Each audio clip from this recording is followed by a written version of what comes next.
C'est au nom de l'association des copropriétaires de la résidence Ataya, qui date de 2016, que j'ai l'honneur de prendre la parole pour vous exposer les problèmes que nous rencontrons.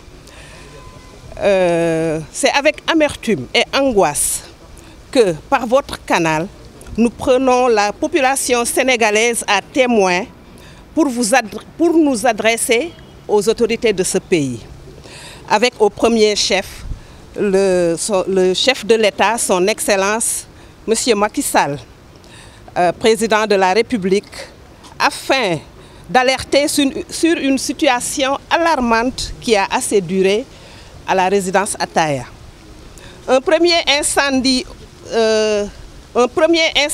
au bâtiment 4 nous a surpris dans la nuit du 3 au 4 mars 2023. Jusqu'au moment où nous vous parlons, les résidents du bâtiment 4 n'ont pu joindre leur domicile à cause de l'énormité des dégâts et du dilatoire du promoteur, M. Paul Libens.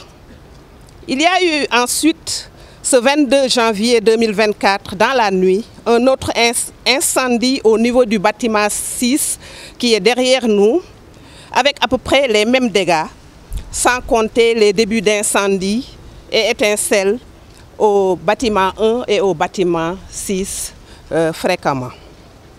Comme vous avez pu le constater, cette résidence compte 7 immeubles de 34 appartements chacun, soit au total 238 appartements. On pourra dire qu'ils sont habités à peu près par 238 chefs de famille avec leur démembrement, descendants comme ascendants.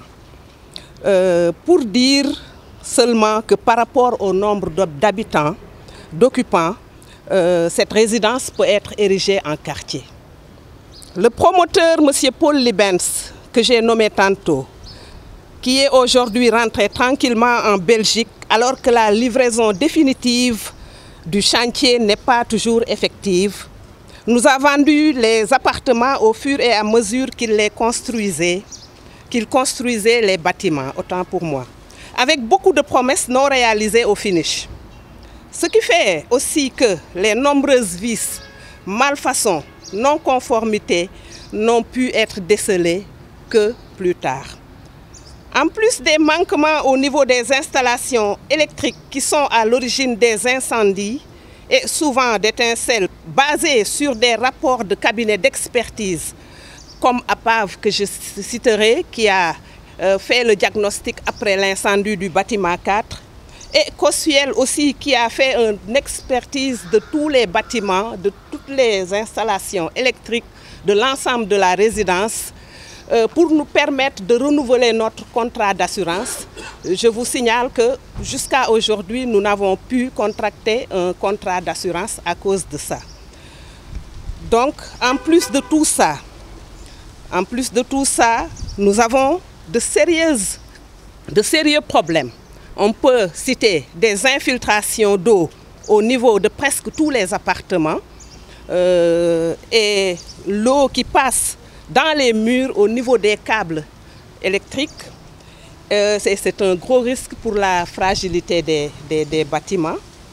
Nous avons également des problèmes au niveau des installations de la plomberie avec beaucoup d'anomalies qui ont été signalées aux promoteurs.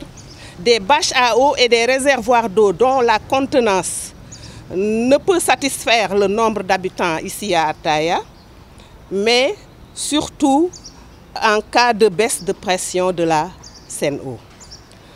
Nous n'avons pas assez de places de parking comme vous le remarquez. Vous voyez, les voitures sont garées un peu partout, ce qui ne permet pas d'avoir un espace de vie pour les résidents de la cité ou bien une aire de jeu pour les enfants qui vivent ici. Même pour les ordures ménagères, je vous dis, nous avons bataillé fort pour avoir un PRN avec l'aide du maire sortant, M. Banda Diop. Et beaucoup d'autres commodités dignes d'un tel investissement, comme une salle de fête, une buanderie. Nous n'avons pas de terrasse parce qu'il a construit des penthouses au 8e. nous n'avons pas de buanderie pour pouvoir faire le linge comme tout bon Sénégalais. Voilà, donc des choses qu'il n'a pas jugé utile de nous octroyer. Sur ce, messieurs les journalistes, c'est un cri de cœur que nous lançons. Nous interpellons donc le président de la République, garant de la sécurité des populations et de leurs biens. Nous interpellons également les autorités compétentes à qui nous avons adressé des correspondances comme la direction de la protection civile, sous couvert du ministère de l'Intérieur. Le gouverneur, qui, je signale, nous a répondu hier, mais nous l'attendons quand même. Le préfet, le sous-préfet, le maire, le ministère de l'urbanisme aussi. Nous leur demandons de venir faire le constat de ce qui se passe et de nous aider à mettre ce promoteur face à ses responsabilités avant que l'irréparable ne se produise ici. Vous savez de ce dont je parle. Nous louons Allah subhanahu que malgré les énormes dégâts matériels, il n'y ait pas de perte en vies humaines, qu'Allah nous en préserve.